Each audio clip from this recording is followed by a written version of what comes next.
Hello, this is Robert Chinnery, coming to talk to you about the Andreas Chinnery Inquest, which is taking place in Ontario, Canada, in Hamilton, on March the 7th of this year. We have mostly witnesses that would be considered as hostile to my son that were in the building at the time of this incident. This incident is not as projected by the police, as far as I'm concerned. There was a very small interval of time there. Andreas could not have been doing anything against the police. Certainly, they have no injuries to show for it, and he is dead. So we've had many different people involved with this. Most recently is the Premier in the Ombudsman's office.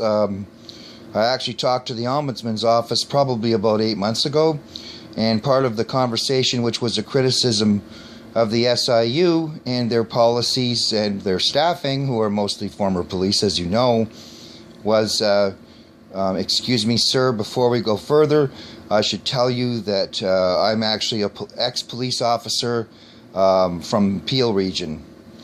Okay, so they've got an ex-police officer from Peel Region criticizing the SIU. That's very interesting. Okay, so a lot of the evidence that's been gathered in this incident has been gathered by the SIU. We waited 5 months for their verdict, and there was nothing said there about a baseball bat at any time in discussing things with anybody. They did divulge that there was no knife or gun that was used in the incident, and that's pretty crucial.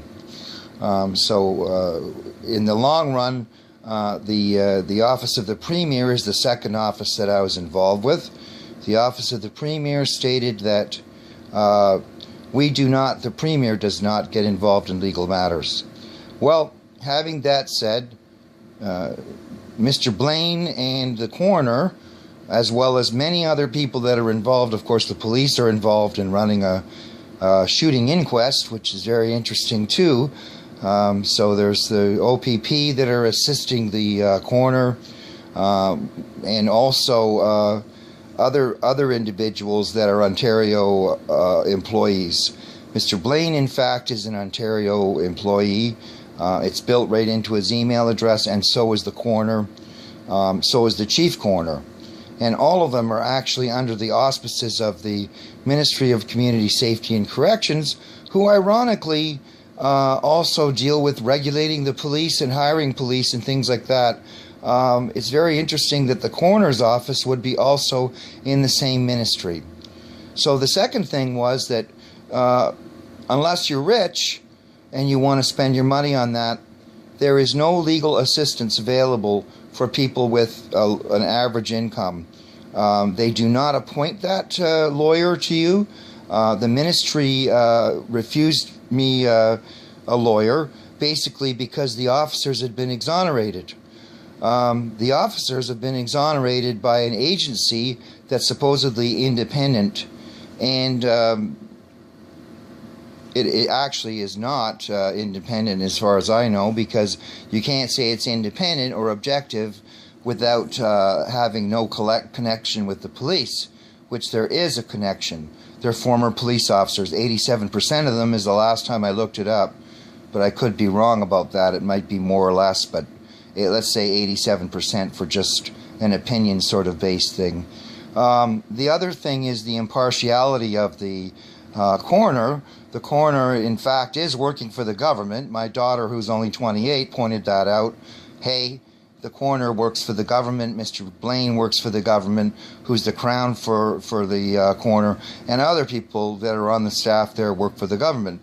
So basically, you know, we're going up against the government without a lawyer at this point. As far as the incident is concerned, and the media have just portrayed Andreas as a bat-swinging maniac, which is not even possible. And for many reasons, which I could get into, and they're very careful about what they allow a person to say about something like this. the narrowness of the narrative of the story is very narrow. Also, Lucas, who's the coroner, stated that there was an actual procedure there to get private records of Andreas Chinnery, and this was advanced by Susan Fraser, who's an advocate supposedly for youth and children in the province. So at this hearing, it was divulged that the coroner had in his possession these very records.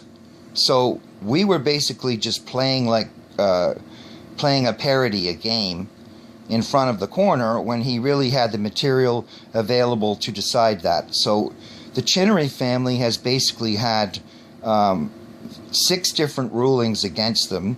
One of them was to not have Donna Anderson as a witness, who is nothing but a favorable witness to my son.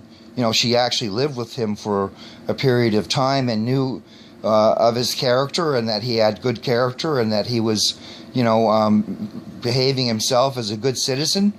On the other hand, we have lots of information on the police in general in Hamilton. I mean, you do too, from reading the sort of accounts of people that were officers, that is, that were doing illegal things with charging vagrants in the action team, other sexual things that officers had done, like in the human trafficking area.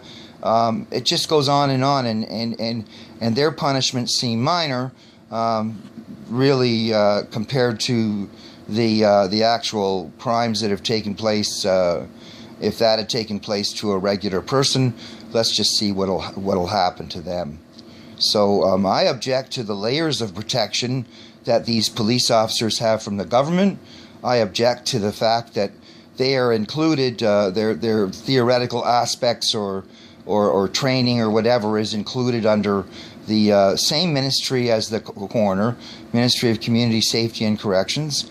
And just the way this thing has been conducted, I mean, I think there's 6 rulings, and there's been 6 rulings against the Chinnery family. 3 of them under Mr. Friedberg, 2.5 actually. They did give some information, but there was no going back on Mr. Cluley, who represented both subject and witness officers, as being removed from the coroner's inquest, etc. I mean, it's just unbelievable, really, the sort of things that have gone on.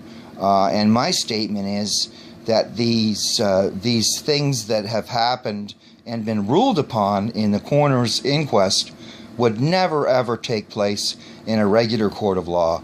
The evidence wouldn't be admitted.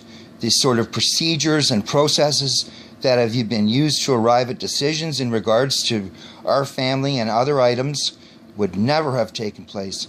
And since we didn't have a lawyer, I'm not saying that they didn't act like they were being fair. They definitely were in some cases, but now the decisions are just carte blanche, and they just they're moving right along. So that's everything from Robert Chinnery for today, and get back to you later, folks. Thanks for listening. Appreciate that.